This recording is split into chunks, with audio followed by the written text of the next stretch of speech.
ದಿನ ಕೆಲಸ, 3 ದಿನ ರಜೆ. ಏನಿದು ಸರ್ಕಾರದ ಹೊಸ ಲೇಬರ್ ಕೋಡ್? ವೀಕ್ಷಕರೇ, ಈಗಾಗಲೇ ತಂಬ್ಲೇನ್ ನೋಡಿ ನಿಮಗೆ ಅಚ್ಚರಿ ಆಗಿರಬಹುದು. ಇದೇನಿದು ಹೊಸ ಲೇಬರ್ ರೂಲ್ಸ್ ಅನಿಸಿರಬಹುದು. ಇದು ಸಾಧ್ಯವಾ? ಎಲ್ಲಾ ಕಂಪನಿಗಳು ಈ ರೂಲ್ಸ್ ಅನ್ನ ಮಾಡಬೇಕಾ ಅನ್ನೋ ಗೊಂದಲವೂ ಕೂಡ ನಿಮಗೆ ಮೂಡಿರಬಹುದು. ಹೌದು, ಕೇಂದ್ರ ಸರ್ಕಾರದ ಕಾರ್ಮಿಕ ಇಲಾಖೆ ವೇತನ ಸಂಹಿತೆ ನಿಯಮಗಳ ಅಡಿಯಲ್ಲಿ ಹೊಸ ಮಾರ್ಗಸೂಚಿಯನ್ನ ಹೊರಡಿಸಲಾಗಿದೆ. ಇಷ್ಟು ದಿನ ವಾರ ಪೂರ್ತಿ ಕೆಲಸ ಮಾಡಿ ಕೇವಲ 1 ದಿನದ ರಜೆಗಾಗಿ ಜಾತಕ ಪಕ್ಷಿಯಂತೆ ಕಾಯ್ತಾ ಇದ್ದಂತಹ ಉದ್ಯೋಗಿಗಳಿಗೆ ಈಗ ಕೇಂದ್ರ ಸರ್ಕಾರ ಒಂದು ಬಂಪರ್ ಆಫರ್ ಅನ್ನ ಕೊಟ್ಟಿದೆ. ಈ ರೂಲ್ಸ್ ಪ್ರಕಾರ ಇನ್ಮುಂದೆ ನೀವು ವಾರಕ್ಕೆ ಕೇವಲ 4 ದಿನ ಕೆಲಸ ಮಾಡಬೇಕು, ಉಳಿದ 3 ದಿನ ಮನೆಯಲ್ಲಿ ರಜೆಯನ್ನ ಅನುಭವಿಸಬಹುದು. ಹಾಗಾದ್ರೆ ಈ ರೂಲ್ಸ್ ದೇಶಾದ್ಯಂತ ಅನ್ವಯಿಸುತ್ತಾ? 4 ದಿನದ ಕೆಲಸದ ಅವಧಿಯ ಅಸಲಿ ರಹಸ್ಯವೇನು? ದಿನಕ್ಕೆ 12 ಗಂಟೆ ಕೆಲಸ ಮಾಡೋದು ಕಡ್ಡಾಯನ? ನಾರಾಯಣ ಮೂರ್ತಿ ಅವರು ಹೇಳಿದ್ದ 72 ಗಂಟೆಗಳ ವಾದ ಈಗ ಏನಾಯ್ತು? ಹೊಸ ರೂಲ್ಸ್ ನಲ್ಲಿ ಏನೆಲ್ಲ ಬದಲಾವಣೆಗಳು ಆಗಿವೆ? ಒಂದು ಕಂಪ್ಲೀಟ್ ರೋಚಕ ರಿಪೋರ್ಟ್ ಇಲ್ಲಿದೆ. ಕೊನೆ ತನಕ ಮಿಸ್ ಮಾಡದೆ ಈ ವಿಡಿಯೋವನ್ನ ನೋಡಿ. ನಾನು ಶಿವಮೂರ್ತಿ ಸರ್ಬಾ. ಲೇಬಲ್ ಕೋಡ್ ಹೊಸ ರೂಲ್ಸ್ ನಲ್ಲಿ ಏನಿದೆ? ಎಸ್, ಮೊದಲು ನಾವು ಈ ಹೊಸ ಮಾರ್ಗಸೂಚಿಯ ಅಸಲಿ ಲೆಕ್ಕಾಚಾರವನ್ನ ಹಂತ ಹಂತವಾಗಿ ಅರ್ಥ ಮಾಡಿಕೊಳ್ಳೋಣ. ಎಕನಾಮಿಕ್ ಟೈಮ್ಸ್ ವರದಿಯ ಪ್ರಕಾರ ಕೇಂದ್ರ ಸರ್ಕಾರವು ಏಪ್ರಿಲ್ 1, 2026ರಿಂದ ಈ ಹೊಸ ಲೇಬರ್ ಕೋಡ್ ಅನ್ನ ಜಾರಿಗೆ ತಂದಿದೆ. ಇದರ ಮೊದಲ ಮತ್ತು ಪ್ರಮುಖ ನಿಯಮ ಅಂದ್ರೆ ವಾರದ ಒಟ್ಟಾರೆ ಕೆಲಸದ ಅವಧಿ 48 ಗಂಟೆಗಳನ್ನ ಮೀರಬಾರದು. ವೀಕ್ಷಕರೇ ಗಮನಿಸಿ, ಇಲ್ಲಿ 48 ಗಂಟೆ ಅನ್ನೋದು ಅತಿ ಮುಖ್ಯ. ಈ 48 ಗಂಟೆಯ ಮಿತಿಯನ್ನ ತಲುಪಲು ಕಂಪನಿಗಳು ತಮ್ಮ ಉದ್ಯೋಗಿಗಳಿಗೆ 2 ಆಯ್ಕೆಗಳನ್ನ ನೀಡಬಹುದು. ಮೊದಲನೆಯದು ಈಗ ನಡೆದಿರುವ ಹಾಗೆ ದಿನಕ್ಕೆ 8 ಗಂಟೆಯಂತೆ 6 ದಿನ ಕೆಲಸ ಮಾಡುವುದು. ಎರಡನೆಯದು ದಿನಕ್ಕೆ ಬರೋಬ್ಬರಿ 12 ಗಂಟೆ ಕೆಲಸ ಮಾಡುವ ಮೂಲಕ ಕೇವಲ 4 ದಿನದಲ್ಲಿ ವಾರದ ಟಾರ್ಗೆಟ್ ಅನ್ನ ಮುಗಿಸುವುದು. ಒಂದು ವೇಳೆ ನೀವು ದಿನಕ್ಕೆ 12 ಗಂಟೆ ಕೆಲಸ ಮಾಡೋಕೆ ರೆಡಿ ಇದ್ರೆ ಕಂಪನಿಯು ನಿಮಗೆ ವಾರಕ್ಕೆ 3 ದಿನಗಳ ಕಾಲ ರಜೆವನ್ನ ಕೊಡಲೇಬೇಕಾಗುತ್ತೆ. ನಾರಾಯಣ ಮೂರ್ತಿ ವರ್ಸಸ್ ಕೇಂದ್ರ ಸರ್ಕಾರ. 72 ಗಂಟೆ ಕೆಲಸದ ವಾದಕ್ಕೆ ಬಿದ್ದಿದೆಯಾ ಬ್ರೇಕ್? ನಿಮಗೆ ನೆನಪಿರಬಹುದು, ಇತ್ತೀಚೆಗೆ ಇನ್ಫೋಸಿಸ್ ಸಂಸ್ಥಾಪಕ ನಾರಾಯಣ ಮೂರ್ತಿ ಅವರು ಒಂದು ಸ್ಫೋಟಕ ಹೇಳಿಕೆಯನ್ನ ಕೊಟ್ಟಿದ್ರು. ಭಾರತದ ಯುವಜನತೆ ವಾರಕ್ಕೆ 72 ಗಂಟೆಗಳ ಕಾಲ ಕೆಲಸವನ್ನ ಮಾಡಬೇಕು ಅಂತ ಅವರು ಅಭಿಪ್ರಾಯವನ್ನ ಮಂಡಿಸಿದ್ರು. ಅಂದ್ರೆ ವಾರದ 1 ದಿನ ರಜೆ ಬಿಟ್ಟು ಉಳಿದ 6 ದಿನವೂ ಕೂಡ ದಿನಕ್ಕೆ 12 ಗಂಟೆಗಳ ಕಾಲ ದುಡಿಯಬೇಕು ಅನ್ನೋದು ಅವರ ವಾದವಾಗಿತ್ತು. ಈ ಹೇಳಿಕೆಗೆ ದೇಶಾದ್ಯಂತ ಭಾರಿ ವಿರೋಧ ಕೂಡ ವ್ಯಕ್ತವಾಗಿತ್ತು. ಆದ್ರೆ ಈಗ ಕೇಂದ್ರ ಸರ್ಕಾರದ ಹೊಸ ಮಾರ್ಗಸೂಚಿ ನಾರಾಯಣ ಮೂರ್ತಿಯವರ ವಾದಕ್ಕೆ ಪರೋಕ್ಷವಾಗಿ ಇಲ್ಲಿ ಬ್ರೇಕ್ ಹಾಕಿದಂತೆ ಕಾಣಿಸ್ತಾ ಇದೆ. ಕಂಪನಿಗಳು ಕೆಲಸದ ಅವಧಿಯನ್ನ ದಿನಕ್ಕೆ 12 ಗಂಟೆಗೆ ವಿಸ್ತರಿಸಬಹುದು ನಿಜ, ಆದ್ರೆ ವಾರಕ್ಕೆ ಅದು 48 ಗಂಟೆಗಿಂತ 1 ನಿಮಿಷವೂ ಕೂಡ ಜಾಸ್ತಿ ಇರೋ ಹಾಗಿಲ್ಲ.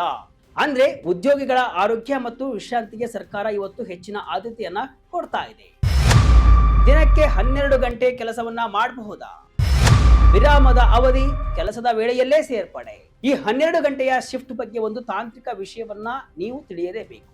ಕಾರ್ಮಿಕ ಇಲಾಖೆಯ ನಿಯಮದ ಪ್ರಕಾರ ಈ 12 ಗಂಟೆಯ ಅವಧಿಯಲ್ಲಿ ಉದ್ಯೋಗಿಗೆ ನೀಡುವಂತಹ ಟೀ ಬ್ರೇಕು, ಲಂಚ್ ಬ್ರೇಕು ಅಥವಾ ವಿಶ್ರಾಂತಿಯ ಅವಧಿಯೂ ಕೂಡ ಸೇರಿರಬೇಕು. ಅಂದ್ರೆ ಆಫೀಸಿಗೆ ಎಂಟ್ರಿ ಕೊಟ್ಟ ಸಮಯದಿಂದ ಹಿಡಿದು ಹೊರಬರುವ ಸಮಯದವರೆಗೆ ಒಟ್ಟು 12 ಗಂಟೆ ಮಾತ್ರ ಇರಬೇಕು. ಇದನ್ನ ಮೀರಿ ಕೆಲಸವನ್ನ ತೆಗೆಸಿಕೊಳ್ಳೋ ಹಾಗಿಲ್ಲ. ಒಂದು ವೇಳೆ ಕಂಪನಿಗಳು 12 ಗಂಟೆಗಿಂತ ಜಾಸ್ತಿ ಕೆಲಸವನ್ನ ಮಾಡಿಸಿಕೊಂಡ್ರೆ ಅದನ್ನ ಓವರ್ ಟೈಮ್ ಅಂದ್ರೆ ಓಟಿ ಅಂತ ಪರಿಗಣಿಸಬೇಕು. ವಿಶೇಷ ಅಂದ್ರೆ ಈ ಹೆಚ್ಚುವರಿ ಅವಧಿಗೆ ಕಂಪನಿಗಳು ಉದ್ಯೋಗಿಗಳಿಗೆ ಅವರ ಸಾಮಾನ್ಯ ವೇತನಕ್ಕಿಂತ ದುಪ್ಪಟ್ಟು ಅಂದ್ರೆ ಡಬಲ್ ಸಂಬಳವನ್ನ ನೀಡಬೇಕಾಗುತ್ತೆ. ಇದು ಉದ್ಯೋಗಿಗಳ ಪಾಲಿಗೆ ಸಿಕ್ಕಿರುವಂತಹ ಅತಿ ದೊಡ್ಡ ಆರ್ಥಿಕ ರಕ್ಷಣೆ ಅಂತಾನೆ ಹೇಳಬಹುದು. ಹೊಸ ರೂಲ್ಸ್ ಯಾರಿಗೆ ಲಾಭ, ಯಾರಿಗೆ ನಷ್ಟ? ಈ 4 ದಿನದ ಕೆಲಸದ ಪದ್ಧತಿ ಎಲ್ಲಾ ಕ್ಷೇತ್ರಗಳಿಗೂ ಅನ್ವಯವಾಗುತ್ತಾ ಅಂದ್ರೆ ಖಂಡಿತ ಇಲ್ಲ. ತಜ್ಞರ ಅಭಿಪ್ರಾಯದಂತೆ ಐಟಿ, ಬಿಟಿ, ಮಾರ್ಕೆಟಿಂಗ್, ಡಿಸೈನಿಂಗ್ ಮತ್ತು ನಾಲೆಡ್ಜ್ ಬೇಸ್ಡ್ ಕ್ಷೇತ್ರಗಳಿಗೆ ಇದು ಅತ್ಯಂತ ಲಾಭದಾಯಕ. ಯಾಕಂದ್ರೆ ಈ ಉದ್ಯೋಗಿಗಳು ಮನೆಯಿಂದಲೇ ಅಥವಾ ಆಫೀಸ್ನಲ್ಲಿ ಸುದೀರ್ಘ ಅವಧಿಗೆ ಕೆಲಸ ಮಾಡಬಲ್ಲರು. ಆದ್ರೆ ನಿರಂತರ ಸೇವೆ ನೀಡಬೇಕಾದಂತಹ ಆಸ್ಪತ್ರೆಗಳು, ನರ್ಸಿಂಗ್ ಹೋಮ್ಗಳು, ಸಾರಿಗೆ ಸಂಸ್ಥೆಗಳು ಹಾಗೂ ಹೋಟೆಲ್ ಉದ್ಯಮಕ್ಕೆ ಈ ರೂಲ್ಸ್ ಅಳವಡಿಸಿಕೊಳ್ಳುವುದು ಸ್ವಲ್ಪ ಕಷ್ಟ ಅಂತಾನೆ ಹೇಳ್ಬೋದು. ಫಾರ್ ಎಕ್ಸಾಂಪಲ್, ಒಬ್ಬ ಬಸ್ ಚಾಲಕ ಅಥವಾ ನರ್ಸ್ ದಿನಕ್ಕೆ 12 ಗಂಟೆ ಕೆಲಸವನ್ನ ಮಾಡಿದ್ರೆ ಅವರಿಗೆ ವಿಪರೀತ ಸುಸ್ತಾಗಬಹುದು. ಇದು ಸಾರ್ವಜನಿಕ ಸುರಕ್ಷತೆಗೆ ಧಕ್ಕೆಯನ್ನು ಕೂಡ ತರಬಹುದು. ಹಾಗಾಗಿ ಇಂತಹ ವಲಯಗಳು ಹಳೆಯ 8 ಗಂಟೆಯ ಶಿಫ್ಟ್ ಅನ್ನೇ ಮುಂದುವರಿಸುವುದು ಒಳ್ಳೆಯದು ಅಂತ ಎಕ್ಸ್ಪರ್ಟ್ ಕೂಡ ಹೇಳ್ತಿದ್ದಾರೆ. ಮ್ಯಾನುಫ್ಯಾಕ್ಚರಿಂಗ್ ಅಥವಾ ಗಾರ್ಮೆಂಟ್ಸ್ ಕ್ಷೇತ್ರಗಳಲ್ಲಿ ಭಾನುವಾರವೂ ಕೂಡ ಕೆಲಸ ಇರೋದ್ರಿಂದ ಅಲ್ಲಿ ಓವರ್ ಟೈಮ್ ಹಣದ ಲೆಕ್ಕಾಚಾರ ಉದ್ಯೋಗಿಗಳಿಗೆ ಪ್ಲಸ್ ಪಾಯಿಂಟ್ ಆಗಲಿದೆ. ಉದ್ಯೋಗಿಗಳ ಒಪ್ಪಿಗೆ ಇಲ್ಲದೆ ಬಲವಂತ ಮಾಡಂಗಿಲ್ಲ. ಎಂಪ್ಲಾಯರ್ ಎಂಪ್ಲಾಯಿ ಮಧ್ಯೆ ಅಗ್ರಿಮೆಂಟ್ ಕಡ್ಡಾಯ. ಈ ಕಾನೂನಿನ ಅತಿ ದೊಡ್ಡ ಪವರ್ ಏನು ಅಂದ್ರೆ ಕಂಪನಿಯ ಮಾಲೀಕರು ಅಥವಾ ಎಂಪ್ಲಾಯರ್ ತನ್ನ ಇಷ್ಟದಂತೆ ಈ ನಿಯಮವನ್ನ ಉದ್ಯೋಗಿಗಳ ಮೇಲೆ ಹೇರುವ ಹಾಗಿಲ್ಲ. ಹೌದು, ನಿಮ್ಮ ಕಂಪನಿಯ HR ಪಾಲಿಸಿ ಏನೇ ಇದ್ರೂ ಕೂಡ ಉದ್ಯೋಗಿ ಮತ್ತು ಉದ್ಯೋಗದಾತ ಇಬ್ಬರು ಕೂಡ ಪರಸ್ಪರ ಒಪ್ಪಿಕೊಂಡ್ರೆ ಮಾತ್ರ ಈ 4 ದಿನದ ಸಿಸ್ಟಮ್ ಜಾರಿಗೆ ಬರುತ್ತೆ. ಉದ್ಯೋಗಿಗಳ ಒಪ್ಪಿಗೆ ಇಲ್ಲದೆ 12 ಗಂಟೆ ಕೆಲಸವನ್ನ ಮಾಡಿಸಿ ಅಂತ ಸರ್ಕಾರ ಹೇಳಿಲ್ಲ. ಅಷ್ಟೇ ಅಲ್ಲ, ಯಾವ ಉದ್ಯೋಗಿಗೆ ಯಾವತ್ತು ವಾರದ ರಜೆ ನೀಡಬೇಕು ಅನ್ನೋದನ್ನು ಕೂಡ ಕಂಪನಿಗಳು ತಮ್ಮ ಕೆಲಸದ ಒತ್ತಡಕ್ಕೆ ತಕ್ಕಂತೆ ನಿರ್ಧರಿಸಬಹುದು. ಅಂದ್ರೆ ಎಲ್ರಿಗೂ ಕೂಡ ಶನಿವಾರ ಭಾನುವಾರವೇ ರಜೆ ಸಿಗುತ್ತೆ ಅಂತ ಹೇಳೋಕೆ ಆಗಲ್ಲ. ನೌಕರರು ತಮ್ಮ ಕೆಲಸದ ಸಮಯವನ್ನು ಕೂಡ ಆರಿಸಿಕೊಳ್ಳೋ ಸ್ವತಂತ್ರವನ್ನು ಕೂಡ ಪಡೆದುಕೊಂಡಿದ್ದಾರೆ. ಪರಿಸರ ಇಂಧನ ಉಳಿತಾಯದ ಹೊಸ ಆಯಾಮ. ಟ್ರಾಫಿಕ್ ಸಿಟಿ ಏರ್ ಕ್ವಾಲಿಟಿ ಸುಧಾರಣೆಯಾಗುತ್ತಾ? ವೀಕ್ಷಕರೇ, ಈ ಯೋಜನೆಯ ಹಿಂದೆ ಒಂದು ಸುಸ್ಥಿರ ಅಂದ್ರೆ ಸಸ್ಟೈನಬಲ್ ಉದ್ದೇಶವೂ ಕೂಡ ಇದೆ. ವರ್ಲ್ಡ್ ಆಫ್ ಸರ್ಕ್ಯುಲರ್ ಎಕನಾಮಿ ಸಂಸ್ಥೆಯ ಸಲಹೆಗಾರ್ತಿ ಪಲ್ಲವಿ ದೌಂಡಿಯಾಲ್ ಹೇಳುವಂತಹ ಪ್ರಕಾರ ವಾರಕ್ಕೆ 4 ದಿನ ಕೆಲಸ ಮಾಡೋದ್ರಿಂದ ನಗರಗಳ ಟ್ರಾಫಿಕ್ ಸಮಸ್ಯೆ ಗಣನೀಯವಾಗಿ ತಗ್ಗುತ್ತೆ. ಜನರು ಆಫೀಸ್ಗೆ ಓಡಾಡೋದು ಕಮ್ಮಿ ಆದಷ್ಟು ಇಂಧನ ಉಳಿತಾಯವಾಗುತ್ತೆ ಮತ್ತು ವಾಯು ಮಾಲಿನ್ಯ ಕೂಡ ಕಡಿಮೆ ಆಗುತ್ತೆ.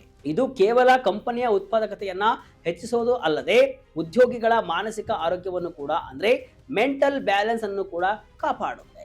ಹೆಚ್ಚು ರಜೆ ಸಿಕ್ಕಾಗ ಜನರು ಕುಟುಂಬದ ಜೊತೆ ಸಮಯವನ್ನ ಕಳೆಯಬಹುದು, ಪ್ರವಾಸ ಮಾಡಬಹುದು ಅಥವಾ ತಮ್ಮ ಹವ್ಯಾಸಗಳಿಗೆ ಒತ್ತನ್ನ ನೀಡಬಹುದು ಎಂಬುದು ಕೂಡ ಅವರ ಅಭಿಪ್ರಾಯ.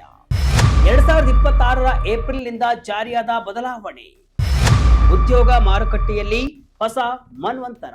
ಎಸ್ ವೀಕ್ಷಕರೇ, ಒಟ್ಟಾರೆಯಾಗಿ ಹೇಳುವುದಾದ್ರೆ ಈ ಹೊಸ ಲೇಬರ್ ಕೋಡ್ ಭಾರತವನ್ನ ಜಾಗತಿಕ ಉದ್ಯೋಗ ಮಾರುಕಟ್ಟೆಗೆ ಸರಿಸಮಾನವಾಗಿ ನಿಲ್ಲಿಸುತ್ತಿದೆ. ಅಮೆರಿಕ ಮತ್ತು ಯುರೋಪ್ ರಾಷ್ಟ್ರಗಳಲ್ಲಿ ಈಗಾಗಲೇ ಇಂತಹ ಪ್ರಯೋಗಗಳು ಯಶಸ್ವಿಯಾಗಿವೆ. ರಘುನಂದನ್ ಸರಾಫ್ ಮತ್ತು ಯೋಗೀಶ್ ಅರೋರಾ ಅವರಂತಹ ಉದ್ಯಮದ ದಿಗ್ಗಜರು ಹೇಳುವಂತೆ ಇದು ಭಾರತೀಯ ಕಂಪನಿಗಳಿಗೆ ತಮ್ಮ ಕಾರ್ಯಕ್ಷಮತೆಯನ್ನ ಹೆಚ್ಚಿಸಿಕೊಳ್ಳೋಕೆ ಸಿಕ್ಕಿರುವಂತಹ ಒಂದು ಸುವರ್ಣ ಅವಕಾಶ ಅಂತ ಹೇಳಿದ್ದಾರೆ. ಆದ್ರೆ 12 ಗಂಟೆ ಕೆಲಸ ಮಾಡೋದು ದೈಹಿಕವಾಗಿ ಸ್ವಲ್ಪ ಕಷ್ಟ ಅನಿಸಬಹುದು. ಹಾಗಾಗಿ ಕಂಪನಿಗಳು ತಮ್ಮ ಉದ್ಯೋಗಿಗಳ ಆರೋಗ್ಯದ ಕಡೆಗೂ ಕೂಡ ಗಮನವನ್ನ ಹರಿಸಬೇಕು ಅಂತಾನು ಕೂಡ ಹೇಳಿದ್ದಾರೆ.